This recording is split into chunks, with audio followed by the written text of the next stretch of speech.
Next speaker for the day is Dr. K. Lakshmi Rao. Dr. K. Lakshmi Rao is the Academic Director of Jain Group of Schools, Hyderabad. Her vision as an educator is to transform pedagogy and thus revolutionize the education model by creating love to learn among the learners. She has a postgraduate degree in English, education, and teacher training from Cambridge University. Also has an honorary doctorate in whole brain child in ECCE for My Indigenous Whole Brain Model. She has designed the curriculum, namely PEARL, which means play, engage, activate, reflect, and learn for preschools, which is being used in all Jain toddlers across the country. She's an author, poet, and singer, apart from being a teacher, content developer, and an administrator. She has so far trained more than 3,000 teachers in multiple fields. We welcome you, ma'am. Stage is yours. Thank you. Thank you so much for your kind words. Good morning, all of you. First of all, I would like to thank IIEM and then especially Sumati, because through Sumati I got into this. And then every time when I've been invited by you people, I feel really honored to be a part of it. And this is my dream, rather, reaching out as many teachers as possible and transforming the education system. Right. I just want to add a little bit of a drop of a water into that particular huge ocean. And thank you for giving me this opportunity, for sharing my little knowledge that I have. Can I share the screen? Today's topic that I was asked to talk about is low-cost teaching aids. This is very close to my heart because many a time, as a teacher also, we used to get stuck with a idea to reach out the children and what should we do and all. And as a principal, I got to meet many teachers who kept on asking me what kind of teaching aids that we have to buy. And they used to, in fact, as a management, I was being asked to invest a lot of money on teaching aids and all. So then I thought that no, we need to really come up with some kind of a solution. Of course, now today I'm going to bring in such solutions which I have already shared with my teachers, and then they have already started using it so successfully, right? So just before I start, I just want to share one small story here, because all of us as teachers, we are good at certain things. So let me just share those good things that we always try to focus on. I think some of you might have already heard this story from me, because I keep repeating, because as far as teachers are concerned, I felt that this is the best story and appropriate one as for today's context. But still, again, I just want to share this. There's a sage who's very, very popular in reaching out the people, and then he was known and became very, very well known because of his preachings. And it went on and on for a long time. And then suddenly he has decided to quit that particular job of, training people and then teaching and preaching people and all. And he thought that let me just go to a forest, a dense forest, and then let me just start reflecting on my own learnings. That's a great thought, at least after certain years that he got. I don't know when I'm going to get this now. Anyway, finally, he walked into the jungle, and he thought that let me just find one beautiful place and then a peaceful place where I can just sit and then reflect on my learnings, and I can meditate so that I can, transform myself into a better human being and all. So then in that particular search, he saw a beautiful place, and then there is a space with lot of trees, and in the middle of the particular area, there was some kind of a place to sit on also. And he was so fascinated to see that particular place. And he was surprised that how could he find that kind of a place in the dense forest. Finally, he comfortably sat over there under a tree. And then it was almost evening. Suddenly, he started listening to some kind of chirping sounds and all. And then after some time, because it's already evening, everything was very quiet. And he was damn tired because he walked for a long time and he slept off. Next day morning, he got up with very, very melodious sounds of the chirping birds, so many thousands and thousands of birds were there around him. And suddenly he got up to see, more than 5 to 10 parakeets on his shoulder and on his body and all. Initially, he was taken aback to see so many birds, but at the same time, he felt so happy to see beautiful birds around him. And one more thing that he has noticed is these are all parakeets. Then he knew he's a teacher and he knew that all the parakeets can repeat whatever we say. And, suddenly once he understood that there are parakeets and who can repeat whatever human beings say, the true guru, the teacher really, came out. And he thought that, why, my God, so many parakeets are there. Why cannot I teach them something? And poor parakeets, and how I came all the way from my city and I could explore this area like that. Probably a hunter also may come. And then once hunter comes, definitely he will not be as kind as I am. I'm only here to teach, but I'm not here to kill anyone. But whereas the hunter comes, and then definitely he will kill all these birds. I mean, I don't want to make these birds get killed. And then let me, save the nature, save the birds. Then with that very great thought of his, he thought that, okay, let me just teach these people, life skills. So all the birds, he thought that, let me teach parakeets the life skills.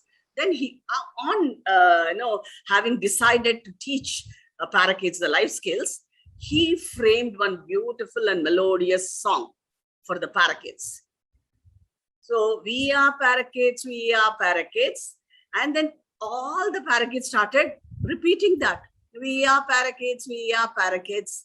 And we know how to fly, we know how to fly. And all the parakeets also said that we know how to fly, we know how to fly.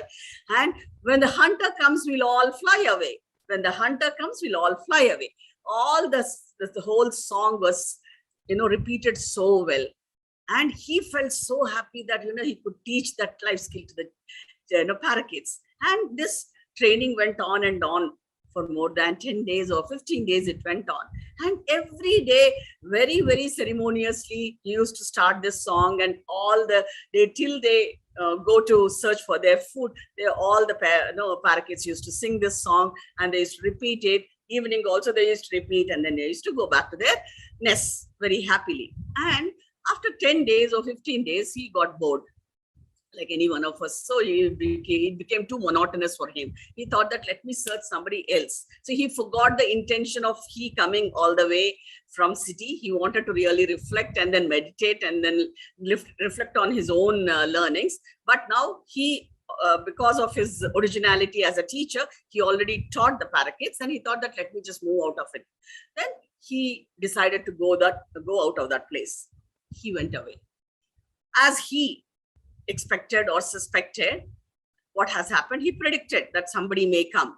And that fine next day, a fine morning, a hunter could just explore, just like this teacher, that fellow also could explore this area. And he was so happy to see so many parakeets over there. He saw so many trees, and then he could hear the chirping sounds. And then he thought that, let me put the net. He has put the net.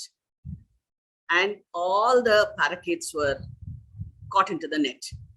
And all the parakeets, happily they sang this song again. We are parakeets, we are parakeets. We know how to fly, we know how to fly. When the hunter comes, we will fly away. But they are all caught in the net. What has happened? The life skills were taught theoretically. And unfortunately, most of our teaching fraternity, we cut the wings of the children at a very, very early stage, forgetting that every child is born with potential. Every child has creativity within himself and within herself till he comes to the school.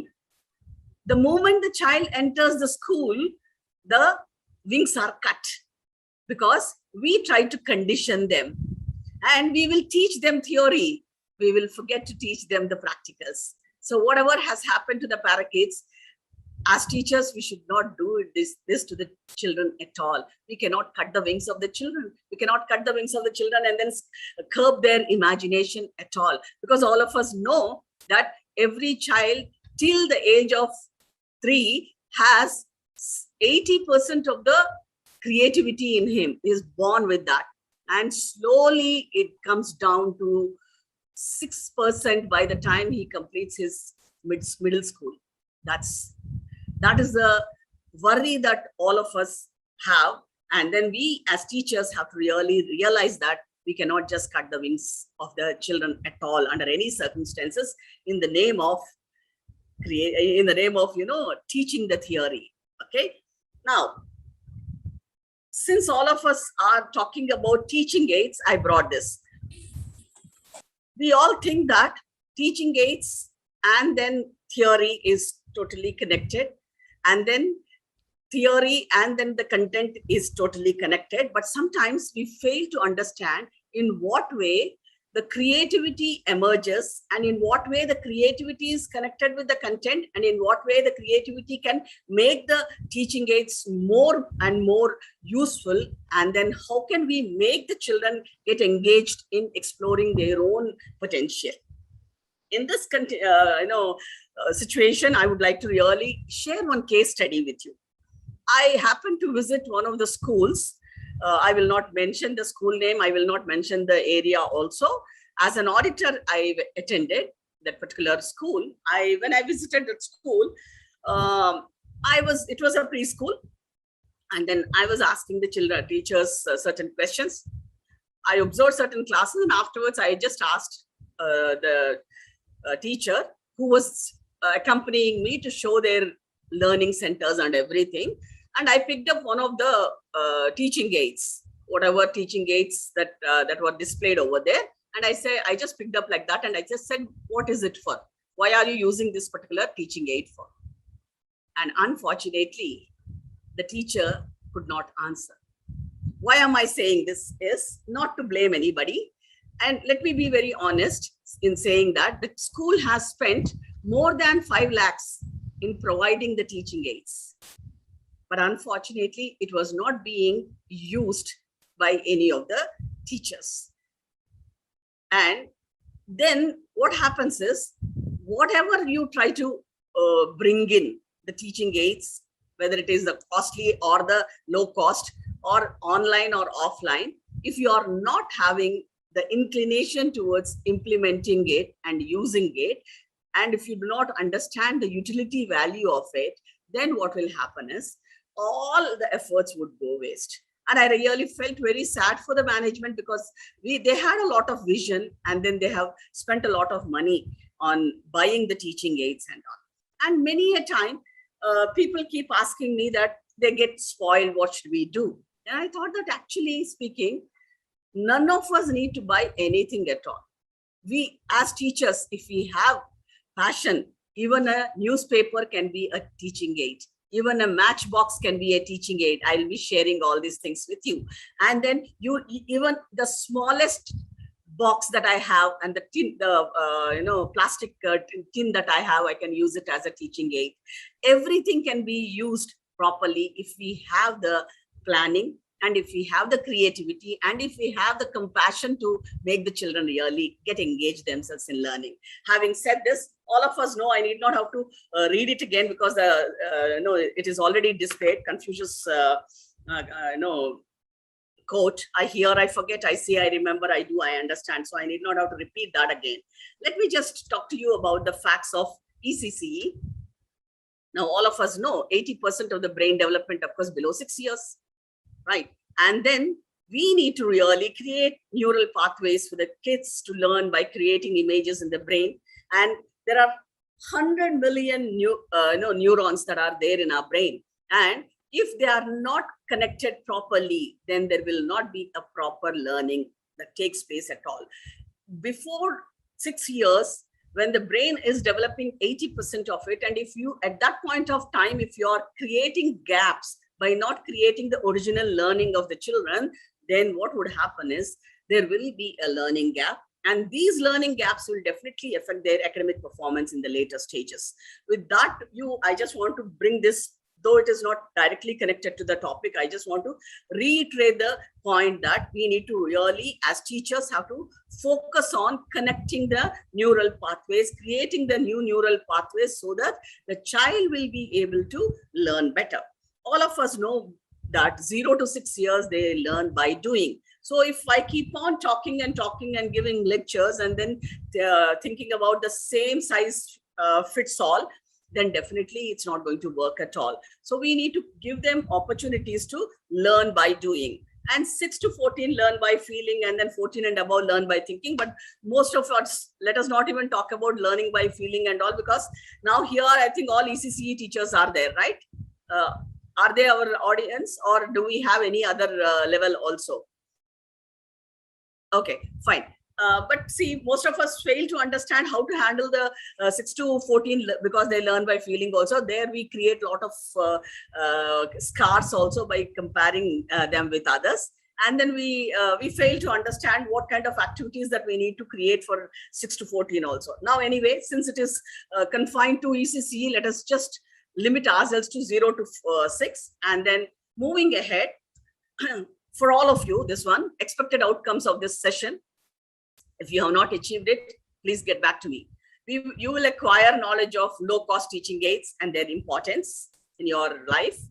And then teachers will be able to relate the topic with their real-life situation, definitely.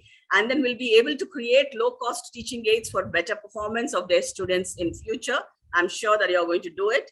And you will be able to differentiate between online and offline tools and the materials that you can use in your classrooms. Okay, now why, teaching aids? About low cost teaching aids, I'll talk to you later. Any teaching aid for that matter, any tool for that matter, it enhances teaching and learning process. All of us know about it. I'm just repeating it. Creates conducive learning atmosphere, and then it gives hands-on experience for all the learners, and it ensures better participation and ensures 100% engagement of all the learners. It reduces boredom and monotony, obviously, right? So we all know about this. Now, why teaching aids in ECCE? Let's talk about it. From this slide onwards, it's all up for you. They create visual imagery in the learner's brain. So whatever teaching aids that you're creating, that will create a visual imagery. Why am I talking about visual imagery? This is what I'm talking about when I mentioned about neural pathways. When you are asked to create the neural pathways, the children at this particular age first will be able to get one image in their brain. Then that would be their original learning.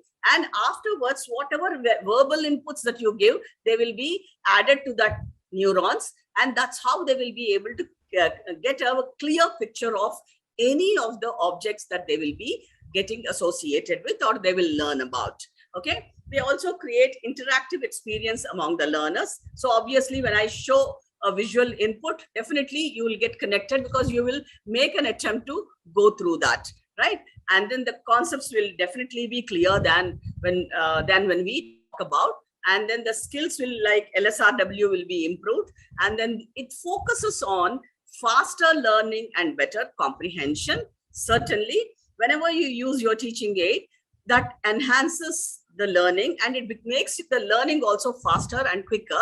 And then it gives a better understanding of the concept. Teaching aids motivate learners to get engaged in the learning process. So if I'm engaging them, if I'm only demonstrating, definitely it will not be. But if I make the children get engaged in using the material, so this is more important. Making them use the material, that will make them get engaged in the learning process. And then that will make them use maximum senses also, right? Now, moving ahead, let me just share it with you. The key features of good teaching aids, whatever material that you use. I'm not talking about the material. I'm not even talking about the, cost of it and all. Any newspaper also, right, should have an educational value. Whatever material that you're using, whatever teaching aid that you're using, it should have an educational value and should be age appropriate. Because if I'm handling the pre-primary, I cannot bring in a jargon and then I can't use the jargons over there. And it should be meaningful to them, and it should be motivative, and it should be safe in handling. Because sometimes we say that, materials which have to be used requires scissors. So scissors definitely it's not very safe for the children. So we need to be very, very careful about it, and should be easy to understand. So when we are asking and involving them to create their own teaching aids and then learning aids, I would say, because when I'm engaging the children to do it on their own, it becomes a learning aid for them. And then it should be easy to understand, and it should be cheap. Because why am I using the word cheap? Is we need not have to spend lakhs and lakhs of rupees to make the learning meaningful at all. I strongly believe in it, because I don't hesitate to say this. I feel that even any subject teacher, for that matter, should not use any textbook. Textbook is just a tool. So if I have to teach English, should I require a textbook? Does it matter in any way whether it is an Oxford publication or Ratna Sagar publication or NCERT? No. What is the skill that I'm going to focus on, or what is the skill that I'm supposed to focus on? LSRW. For listening skill, do I require a textbook? For speaking skill, do I require a textbook? For reading skill, should I take a textbook? And for writing skills, should I require a textbook? Not required. One newspaper is more than sufficient for me to teach the whole 10th standard syllabus, because LSRW is what at the end of the year that they have to really learn. Literature, yes, the reading, through reading activities, I can bring in the literature. For literature, I may have to focus on whether it is NCERT or Oxford or whatever it may be, but not required. I can take any classic from anywhere and I can make them read. I can ask them to pick up any book of their own choice, and I can introduce reading and comprehending skills. Then why are we so worried about the textbooks? When the textbooks are not supplied on time, where people will get really rattled up. They say that, oh my God, my parents, ma'am, parents are questioning me. Ma'am, what to do? The textbooks are not supplied on time. Not required. Whether it is science, whether it is mathematics, whether it is social science, whether it is English or any subject for that matter, when you know that the level of learning of your child is this, if your level of your learners is grade 10, level of learners is grade 9, grade 8, and you, all of us for that matter, we have passed out that particular level and then we have moved out to this level. So why do we require the textbook? Why do we get really rattled up when there is no textbook? So let's just focus on that. Let us create very cheap, and whatever is available at home, you can pick up and you can create a learning and teaching aid. And virtually, why am I saying I will involve the children to creators? In the virtual world also, you can show them and you can make them create on their own. So they have one learning aid, you have a teaching aid. So then the interaction would happen. There is an emotional connect also, right? And then any cheap things can be used. You need not have to get worried that, oh my God, I do not have this, I do not have this one. A maida, a refined flour with turmeric powder can make you can make a dough out of it, and you can use it as a clay. You can do a lot of things. You can create a mold out of that. You can make use of the vegetables, and then take this refined flour with add in turmeric. That can be put it on that vegetable in whichever shape that you cut it, and you will create a mold, right? And then even if the children eat, it's not going to really be harmful to them, because both are edible. Carrot is also edible, and then turmeric and then refined flour is also edible. Nothing was going to happen. If you want red color, you make use of beetroot. Automatically you will get beautiful crimson color atta, right? Why should we really run here and there and then buy clay and use those clays which are really not very healthy, right? Anyway, and whatever you create, when you are writing something, it should be legible and it should be visible to the children if you are away from them. Okay. Now, let me start sharing the teaching aids now. Okay. Now, before that, we all have to understand what is the role of a teacher in preparing teaching aids. all of us have to have a plan. But what is plan? Who are my learners?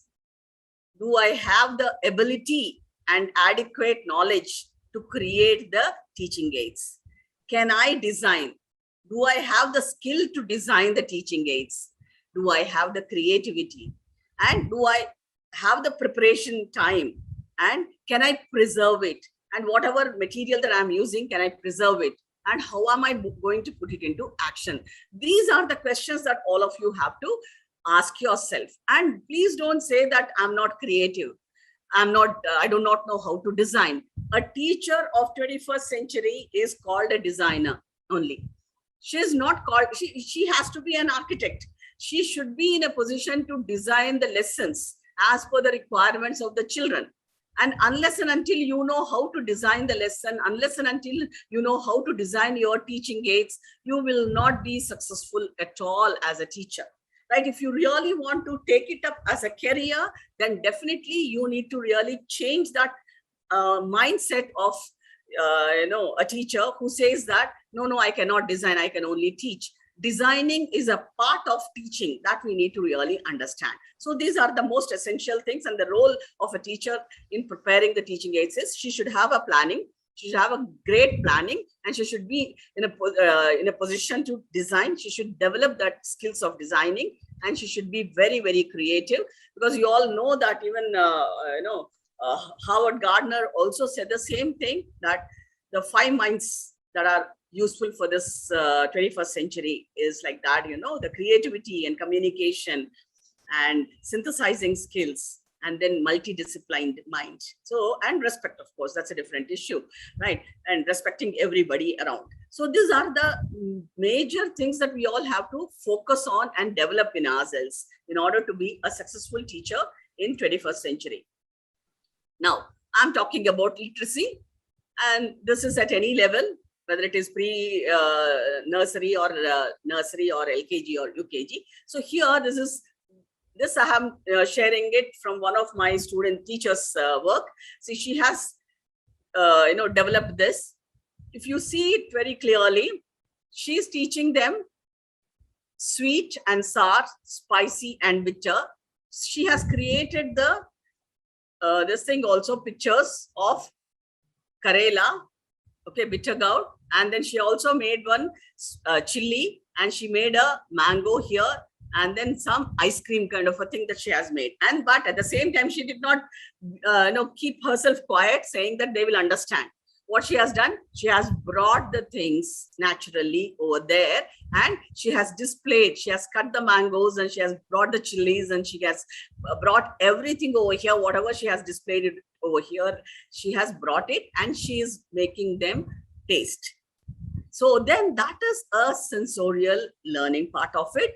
Through sensorial learning, we should be able to teach them the opposite words, right? Taking you further, I will show you what I have done for you people. I can show you this. What happened? It's getting stuck.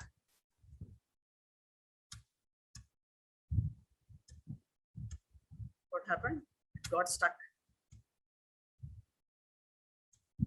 Right. Now, I will show you what I have with me.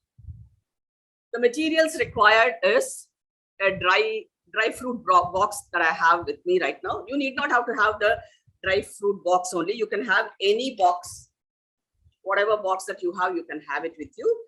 But it should have the partitions like this, or you can create also. You can just keep the cardboard and then make 4 or 5 or 8, depending upon the size of the box. Now, what am I going to teach over here is, I'm going to teach again the opposite words, soft, okay, and hard.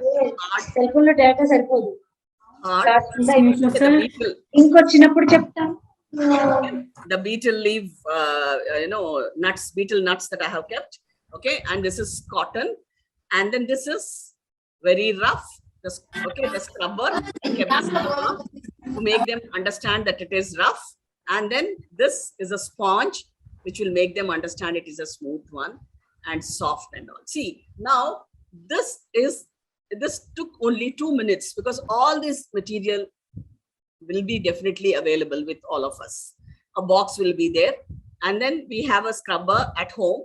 And then we have betel nut. If you don't have betel nut, you can pick up the stones. And if you have a cotton at home, if you don't have a cotton, you can take a cotton cloth, right? Because that's very soft. And you can take, any sponge piece, and you can teach them the opposite words.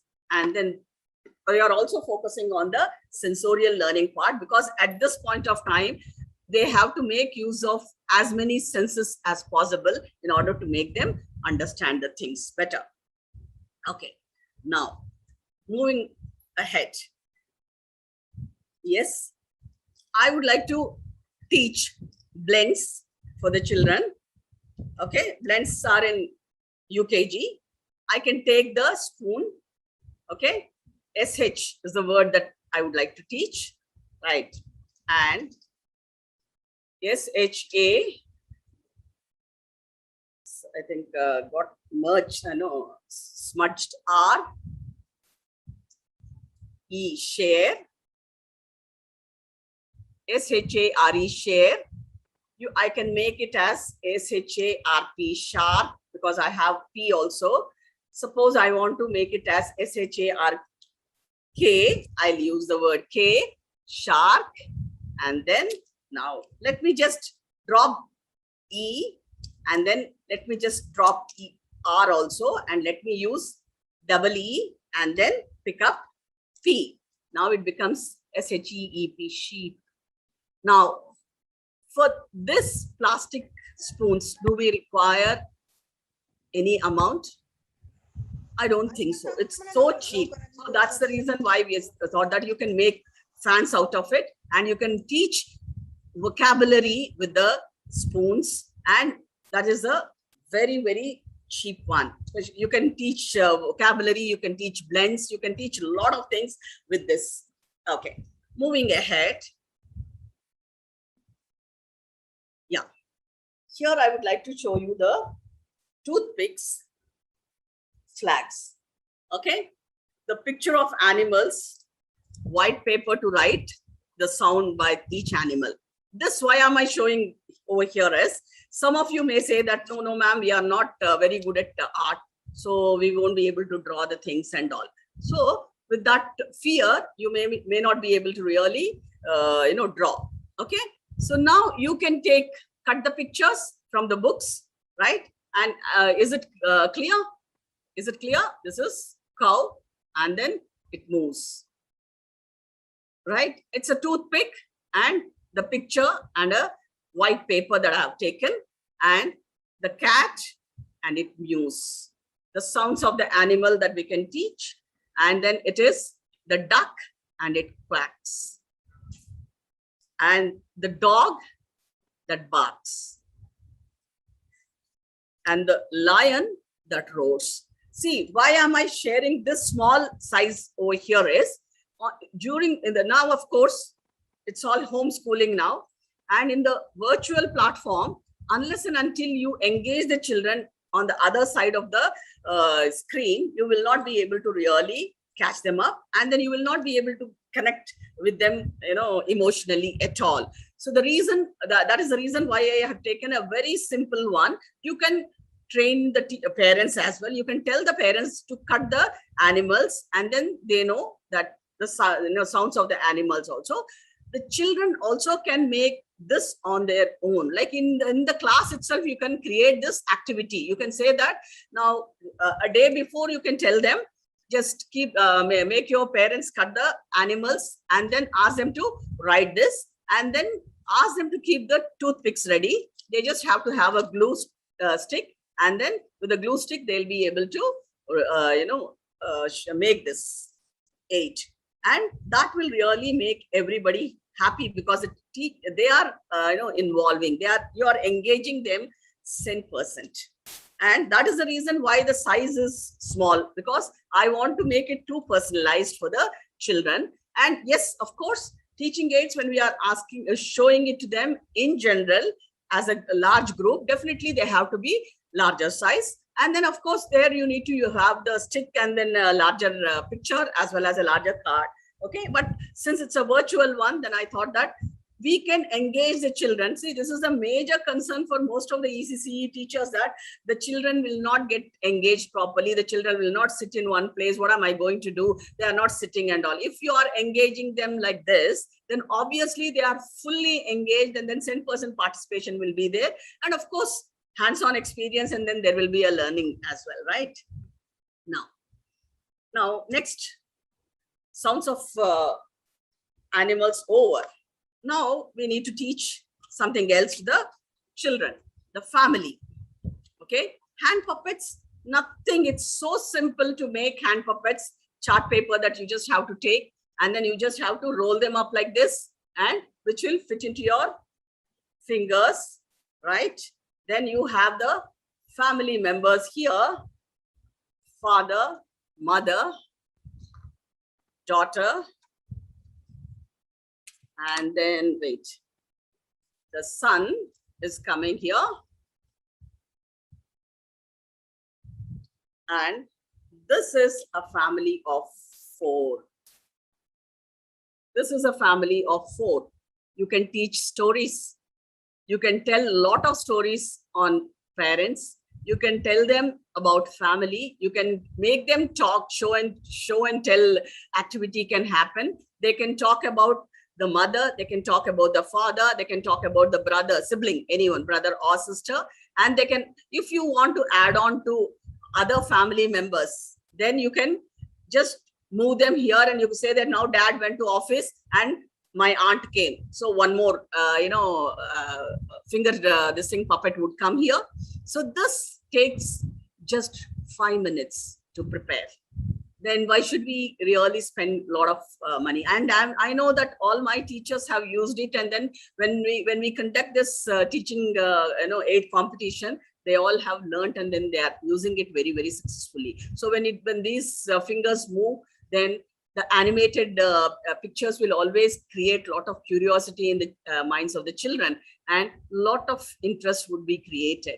Now, see, just one sketch pen you require, one stapler you require, a chart paper is required, and little bit of toothpicks, and then just 5 minutes of your time and little bit of creativity and the passion to teach. That's it, right? So this you can teach. So many concepts can be taught. So many skills can be taught through this. And if you want to teach them the spellings, you can write the spellings behind, and then father spelling can be written, a mother spelling can be written, brother spelling can be written, okay, sister spelling can be written, aunt spelling can be written, and that the reading as a reading activity also you can use them. Okay, now the next one in my box of Pandora boxes. Yes, right. Now, some more low-cost teaching aids that I'm going to show. This is again made by my teacher. Numeracy, count and write. Material required is just a carton, colored balls, small colored balls, or you want marbles, you can use marbles, anything that you can use. If you don't want to use marbles, you can as well use the refined atta. And then, as I told you, you can use yellow for turmeric for yellow, and then crimson, and then red color with this thing, carrot. I'm sorry, beetroot.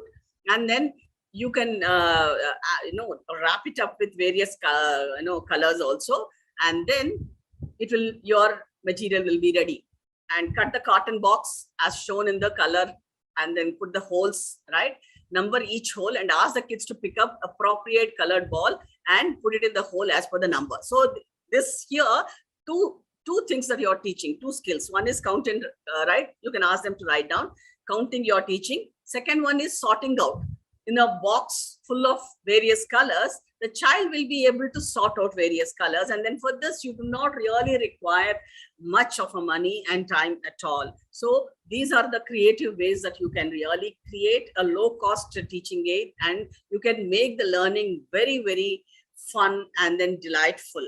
And if you see the next one, it is very, very amusing, because see here, if you see, the teacher has taken only a green color chart paper, and then she has put the palm, she has cut it in the okay, and she is teaching them the addition. So she can fold that chart paper, and then she can teach 1 + 9 and all. That's how she's teaching. And if you see this side, on the right side, all of us have this building blocks. Every house with children will have the building blocks. So this can be used, the small, broken ones, anything can be used, and you can teach them the additions. Here, you just have to have a white paper and then paste, and then whatever concept that you want to teach, whether it is addition or subtraction, anything can be taught this way. And if you see this, I must tell you that this is again by my teacher. She has used it in 2013. Yes. Okay. Now she has taken the bottle lids of the plastic bottles, and then she just got them pierced, and then she is using it as an abacus thing. And otherwise, abacus, set, how costly it is. She has not spent anything at all. Very, very creative, very little amount that she has spent, and then, but of course, a lot of brain and then time that she has spent in order to teach them count and write. And then this is how she's used the abacus one. Okay. Now, colors. If I have to tell you this, I will show you. This is again very simple one. All of us know about it. But here, what we can do is, here I'm integrating it with various, concepts. I'm teaching the shapes. I'm teaching the colors. I'm teaching literacy with the spellings also. Because see here, I'm talking about blue color, orange, yellow, and red and green. But at the same time, I'm also teaching them the round shape, and then square and rectangle also, right? So the multi disciplinary and then integrating the subjects can happen through very, very low cost teaching aids. And you just require a glue to paste, and then a cardboard or a A4 size paper. I have just taken one invitation that I have, and then I just pasted one white A4 size paper, and then I've taken the flat coins and then I've used it. And this way, 3 different concepts are taught, 3 different subjects are being taught. Here you're teaching numeracy, here you're teaching the shapes, you're teaching the basic knowledge, you're teaching the literacy by teaching them the spelling, and you're also teaching them the colors. See, a lot of things that can be done, and with simple one. Instead of just buying something from somewhere, we can as well use this. Moving ahead, I will show you some more things. Sounds of the animals I've seen. Okay, words with consonants. See, it always happens that, the children always have a fear to learn the words with the consonants. See, you can create a magic with matchbox. What I have done is, it's a magic with matchbox I've done. And then I wanted to teach them the letter B. B is the one that I would like to teach. So with this, what I have done is, I will ask my children to prepare 4 words with B. One is name, animal, okay, place, and thing. This was the game that we used to play with B, Bina, and then the place is Bangalore, and then animal is bear, and then the thing is black. Okay, so now the child will be creating this on his own, and you can help the child how to create. Here, can I request the audience to mute? Can I request the audience to mute? Agnes, ma'am. Yes. Yes, ma'am. Okay, so you can ask the children to take a matchbox, which is already available at home. You just have to tell the parents, okay, to take a small piece of paper and then paste it on this and write whichever letter, whichever consonant that the child has to learn. Okay, and then you can bring in the game of name, place, animal thing. That was a game that we used to play. So with B, we have one, okay, name, that is Bina, name, and animal is bear, and we have a place, Bangalore, and we have a thing, bag. So this way, you're teaching them vocabulary with one consonant, 4 words that you're teaching at a time, right? And it is the cheapest one, because everybody will have a piece of paper at home. Everybody has a pen at home. Everybody has a matchbox at home, and everybody has a small piece of paper and a glue stick. And then it is like when they open it, and then when something comes out of this matchbox, instead of the usual ones like what is that matchsticks, they feel very, very happy, and because this is created by them. That's what I'm talking about. Okay, now when it comes to the children who are not able to understand in the pre-nursery the letter formation, see here, this also again you can make the children create on their own at home. I'm calling it as a this thing, color flag. Okay, here I have used only either toothpick you can use, or you can use the earbuds also, and take a flag. Okay, make one paper and create a flag like thing, and then A. Okay, letter A. And then by doing this, the children who are not able to understand the letter formation, you can teach them. Because I have used the scrubber here because it's like, sandpaper, right? And it is rough. When they are tracing it, there will be an eye and hand coordination, and then through the senses, right, through the touch, the child will be able to create this kind of an image in the mind when he is making the tracing over here. This is how the tracing would happen. And then you can see an apple over here. So A and then associated picture, right? Either you can have just draw, or why I have used this particular scrubber is like, they will have the touch. With the touch, they'll be able to learn much better. And this also can be made at home. And then because see, now all the parents have to really work along with us in order to bring in that kind of a proper learning, and to bridge the gap between the schools and the parents and the home.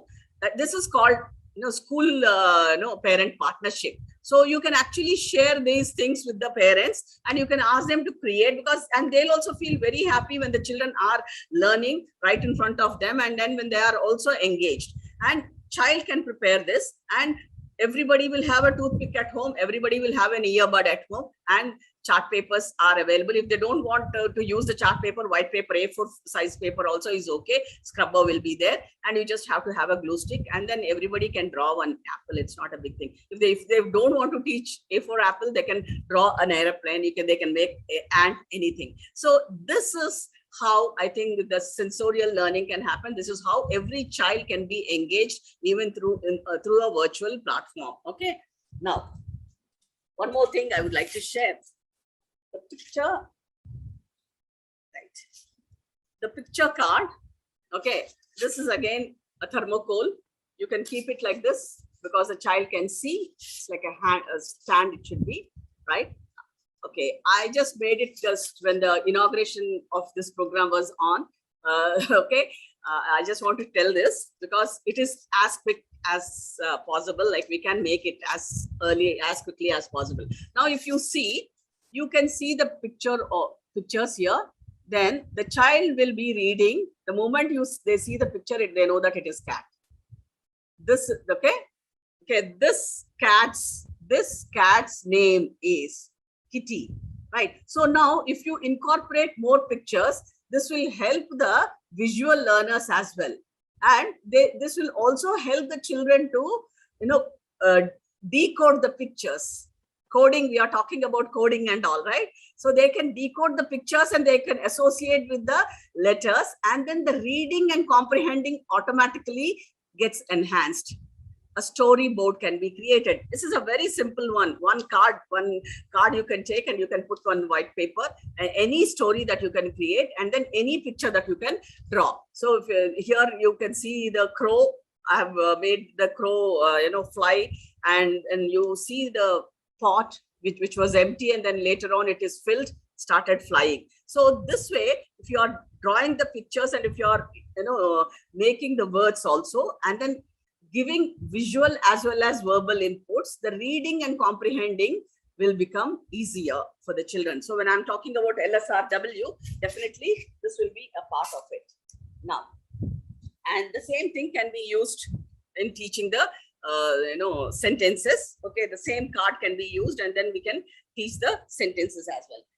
I want to share something more with you. Okay.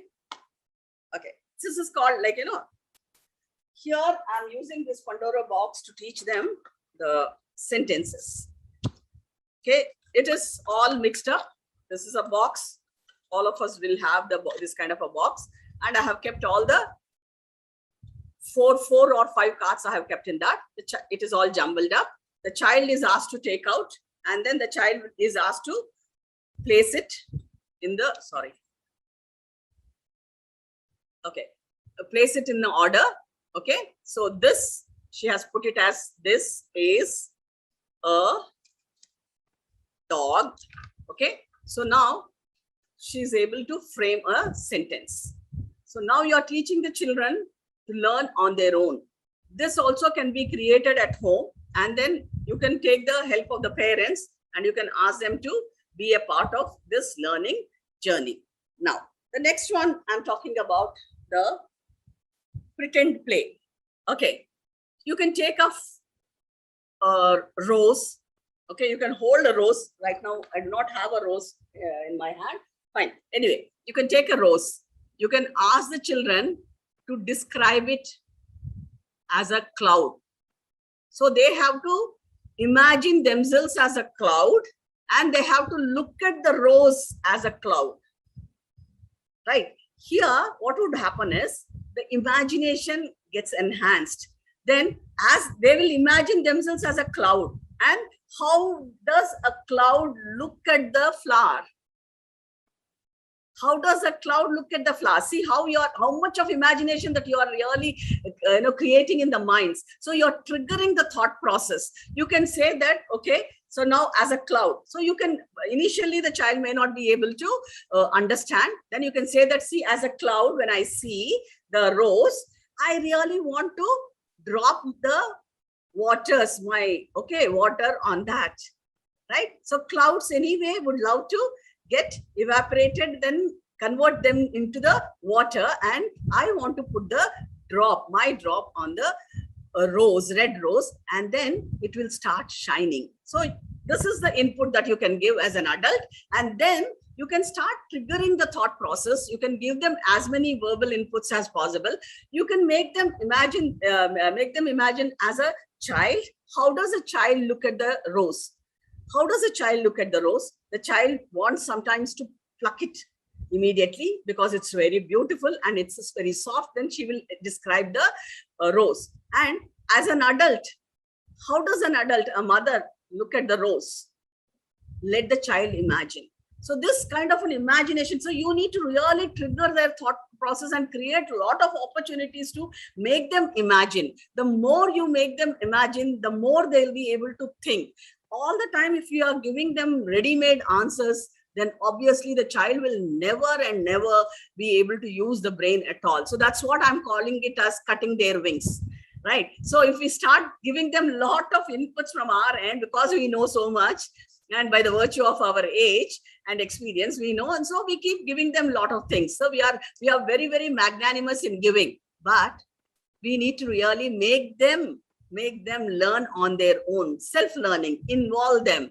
When you involve them and trigger their thought process, they are the better learners than us. Let me be very honest. Okay, now the picture story, a picture story also, I think I have already shared it with you. And there is one very simple activity that I'm going to do for the children who cannot concentrate and who cannot focus. Because this is a major concern for all the teachers, right? So now you can take one white paper, small, okay, you can take one rectangular white paper, make a small hole in that, ask the children to take one paper and then put a small hole, and then ask them to look at the object.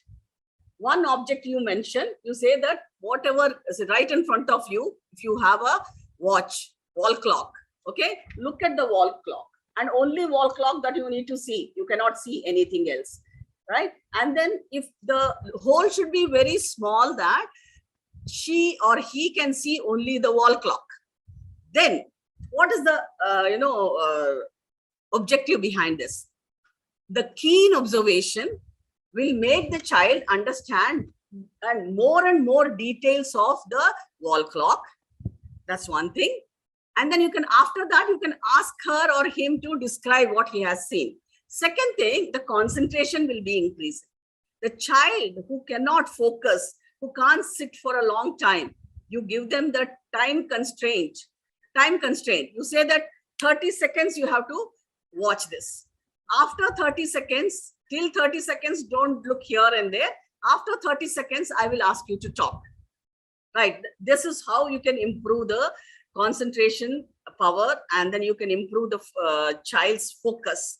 Then at the same time, you're teaching them a great skill of observation, and then you're teaching them the great skill of, detailing. So when you're looking only at one thing all the time, you will go into the details. You will not just say that it is a wall clock. You will see when you are supposed to observe one wall clock for 30 seconds, how many things the child would be observing. The child would know that, yes, this is the shape of the wall clock. And then it has two hands, and one is big and one is small. And then, oh, no, there's one more small, hand that is also moving quicker than the other two. See, so many things. And then some wall clocks will have only the numbers. Some wall clocks will have only some other shapes that will be there. So many things. So some are, they may not be able to know, but they will have only the, there will be lines. So they will say that, oh, some lines are slanting lines, some lines are, sleeping lines, some lines are vertical lines, and also so many skills you can teach. And then through this activity, these are all small teaching aids that I could show in this short time, because I know that I've been given 30 minutes, in fact, for the presentation, and then other half an hour for the question and answers. But so that's why I have limited myself. And see, these are the things that I've used for teaching them the sounds, difference in the sounds. If you see the homeopathy medicine teens, see, they listen to this sound and they will understand the difference between this sound and this sound.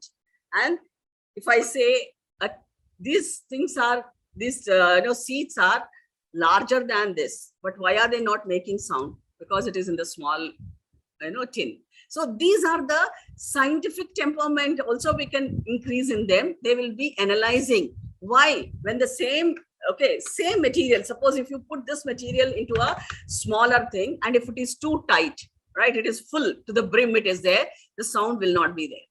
Whereas if it is slightly empty, there will be a sound, right? So these are the analytical skills that we can teach through this. We can teach them listening skills. We can teach them, the analytical skills also with such a simple teaching aids. Right? I hope, I think I'm done with it. I will not take much of other things I'm not going to show. Okay, now, finally, what is it required? Most essentials, the takeaway for all of us is teachers' creativity, nothing else. It all depends upon how creative you are, right? And how well you can plan your day, how well you are prepared yourself for reaching out the children, how well you are executing it. That is more important, right? And how are you evaluating your activity? So while, see, you can assess and you can evaluate also. At the end of the session, you can assess the children, because when you are making the children do this matchbox activity, or when you are making the children do this activity, then obviously at the end of every session, you will be able to assess, and all the assessments put together, you will get an evaluating, credit for your own self, that yes, my, session, whatever I have used by engaging them, it is 10% successful, right? And if it is required, then you may have to modify it also, right? So I think with this, I end my session. If any questions, please shoot. I'm here for the next 15 minutes. How much of time will you give? Whatever time Teachathon gives me, I will answer the questions. Yes. Plan your work and work your plan. This is always my tagline for any and every session that I conduct, because always this is most essential thing. The last word is plan your work and work your plan. If you have planned your work and if it is not worked out, then if you are not putting it into action, it's of no use at all, right? Thank you so much, IIEM, for giving me this opportunity, and thank you all the teachers. I'm sure most of you might have used this, some of them, and then, but Only thing is when to use what is more important. And then let's not run behind the costly equipment. Well, we can do it no, within our budget and even below the budget for that matter, and with the given material and with the available material around us. But ultimately, it is the child who is supposed to learn, and we can make it child-centric by engaging them, whether it is virtual class or whether it is a physical class. Thank you so much. Thank you, ma'am. You've actually really awakened us to not cut the wings of our children and make them think by themselves. Really very nice, wonderful session, ma'am. A lot of comments in the comment box, in the chats also, that it was a very nice, wonderful session. It was very informative. Thank you so much, ma'am. Thank you. Teachers, it's quiz time again. So let's call the Q Shala team. So we'll quickly wind up because it's we're getting into our lunch time. Before that, Q Shala team, time for your quiz. I will be sharing my screen one more time. So with that insightful session, I hope everyone is thinking creatively, just like ma'am said, it is about planning. So we are going to continue the theme a little bit so that you keep on thinking about creative ways to engage with your children and make their learning meaningful. And just as I mentioned in the previous session as well, you will be muted by default by the host. And please send in your answers to Q Shala Aishwarya. And I will be calling out one person in random to answer the question. Along with that, we have one more important announcement. I just got to know from my team that we will be giving away some exciting prizes to the people who share their answer with us today. So I would request Bhavitra Devi K and Gayatri ma'am from AI School of India, if they are still on the call, to share their contact details with us so that we can share their prize from the first session. So that's another reason to give it a shot, participate, and try to get the right answer as much as possible. So here is the next question coming up on your screen now. The COVID-19 pandemic has seen improvements in teaching aids. One method that has proven to boost student interest and attention is the use of game-based learning platform whose logo has drawn similarities to those of a tech giant. The tech giant Yahoo, the logo is shown here, and this platform has a logo which is really similar to it. So which popular platform whose name means a gathering of people are we talking about? We heard Sir mention in the first session itself about gamifications. This platform is in fact a really excellent example of gamifying learning. So you may have heard of this platform, okay, and I see lots of answers on the chat that clearly shows the popularity of it, about how we're trying to make our online Zoom classes fun and engaging. Glad to know that so many people are aware of this. So let me just go through all the answers and check who can share it with us. Can I request Naina Johnson to please share the answer? So if the host can unmute Naina Johnson. Ma'am, it's Kahoot. Okay, ma'am. So what made you say Kahoot? Have you used this before? Yes, ma'am. I use in my class most of the times for the quiz purpose during the prerequisite time and for brainstorming the class and for check learning. Absolutely wonderful. Thank you for sharing that, and lovely to see so many of you be familiar with this. Just like we saw in this session, we talked about assessing the children after conducting different activities. So this can definitely work as a beautiful assessment tool through a quizzing format. And it's just not limited to, say, one particular subject, but all the features that are included in it. They can be utilized to assess the children really in a fun and engaging way. In fact, we have it as a ritual in every Q Shala family quiz that we have on Sundays. And this is one of the rounds where children get excited the most. They just can't wait for Kahoot. They keep saying, ma'am, share the game pin, and we want to get started with the Kahoot quiz. That is how successful it has been for their learning and also engaging them in a playful way. So with that, let's take a look at the second question. Here it is. So engagement of young children in an online environment has proven to be a challenge for educators across the world. Yes, of course. That is why we were discussing so many techniques and platforms about it in the previous session, and just as we talked about Kahoot as well. One low-cost tool that has proved effective as a teaching tool involves using a storytelling method using a particular kind of prop. So what prop that can be created, which is created with everyday items such as socks or any kind of cloths, is being talked about. We discussed some low-cost teaching learning material. So this is just similar to that, and it is one of the age-old props which is made to use storytelling methods come to life, and sort of you can think of it as old school animation for children. And yes, the image clue was definitely a giveaway because I see wonderful participant on the chat. So good to see all the answers coming in. Can I please request, let me check. Rashmita Chaudhary to share the answer, please. Can we have Rashmita Chaudhary unmuted? Okay, just let me check from the participants one more time. I think she has unmuted, but ma'am, we are not able to hear you. So I'm just going to wait for a few seconds if you need to check your microphone. Otherwise, I'd request someone else to share their answer as well. Okay, looks like we are not in a position to unmute Rashmita ma'am, but let's see. Can we have Achal Verma to share the answer with everyone? Yes, ma'am. It is hand puppet, finger puppet, or puppet show that we can create with the children. And with the daily items, as what ma'am also said, with the chart papers, we do that. I'm actually not a primary teacher, I'm a secondary teacher. But I do use it for 7th standard and all, for writing reactions and all on my fingers and then showing it to them, like photosynthesis reactions or respiration reactions and all. So it really works out well. Yes, absolutely. I would agree with you, ma'am. And kudos to your efforts for engaging your children. Additionally, I would also want to hear from you if you're familiar with these puppets shown in the image. Not exactly, ma'am, because these are the part of some cartoons that my daughter sees.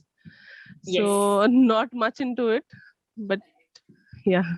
Yes, they are absolutely right with that. They are in fact part of a famous TV show, and kudos for getting that answer right. All the other participants who have also said anything along the lines of puppets, be it sock puppet, paper puppet, or hand puppet, that is exactly the answer that we were looking for. And these puppets are from the famous show Sesame Street, which is also Excuse me, ma'am. Sesame Street, yes. Rashmita here, sorry. Excuse me, ma'am. Rashmita here. Yes. I'm really sorry. I think there were some glitches. I couldn't, I did, means I unmute, but I couldn't speak. When I speak, no one can hear me. I hope now all can hear me. Am I audible? Yes, you're audible.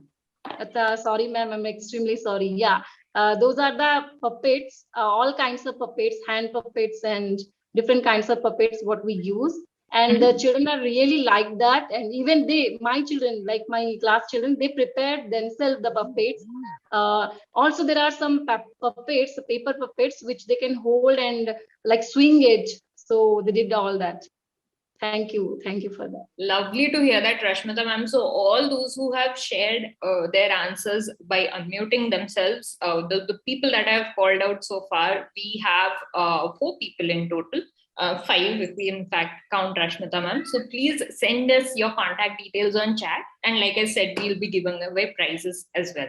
So these puppets, the Sesame Street show is also known as Gully Gully Sim Sim in India, and they have done some amazing work in the field of education. So they have made education accessible to children in remote parts of the country, and not only that, they have undertaken several projects for the benefit of children. And for that, we have invited and collaborated with them for the family quiz that I just talked about. So if you want to know more about their work, if you want to see them in action, we would definitely want you to come to the family quiz with us this Sunday. And I know that it is almost lunchtime, but I'll just take about a few more minutes of your time, about 5 minutes, to talk about who we are, what we do at Qshala. So as you must have gathered so far, our main focus is on quizzing, making children curious and encouraging them to ask the right questions confidently. In this endeavor, over the past 7 years, we have partnered with over 100 schools and conducted several curiosity events, not just in the country, but all across the world. That is absolutely right. With the online version, there is no limitation or geographic boundaries. We have people engaging with us throughout the world. And here are some beautiful snapshots of children having fun, engaging with our Qshala online classes, and also during the family quiz. So just like I said, my colleague has gone ahead and shared the family quiz link on the website. Also, we have beautiful collaborators in this quiz to help children engage, learn, and in a meaningful and new and unique ways. So the family quiz is basically something that started off online when the pandemic first hit. And this has become a ritual for families to bond every Sunday by learning new things. Now, these new things are not just limited to current affairs, but right from age appropriate trivia to financial literacy and art, we talk about several topics to keep the children well informed, to make them curious, and to have fun with families as well. So, like I've said, the link is on chat. If you want to be a part of this action, know more about how we do what we do, you'll also get to see a glimpse of the Kahoot quiz in action. In case you have not already used it in your classroom, you'll definitely get to know how it can be implemented. If you are already using it, you might get some creative ideas for that as well. And why do we recommend the family quiz to you? Well, we have heard a host of benefits from all the regular attendees who have been with us at the family quiz for 1 year. They have definitely said that their children have become more curious. We have guest quiz masters on the quiz where not only our team from Qshala asks and presents wonderful questions, but children come up to the platform to draft their own questions and present it with lots of confidence. With the host of topics that I just discussed, it of course creates a general awareness in a quizzing format. And we also do have a lot of collaborators. Just like we have Sesame Street for the 3 p.m. quiz this Sunday, we have collaborated with many. I think the connection is lost generally. Yes, Priya. Anyone else from Qshala here? Hello, hi. I'll take it over from here. So, like Aishwarya was mentioning, family quiz has become like a ritual for us, and we'd be happy to see you and your children, either from a school or from, your own kids who can join us for the family quiz this Sunday.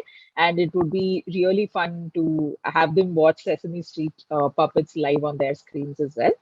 So yes, that was a little bit about our family quiz and what Qshala is all about. You can now go ahead and have your lunch, and we'll see you after your next session, everyone. Thanks a lot for joining us here. Thank you, Shilpa. Thank you you. so much. Yeah.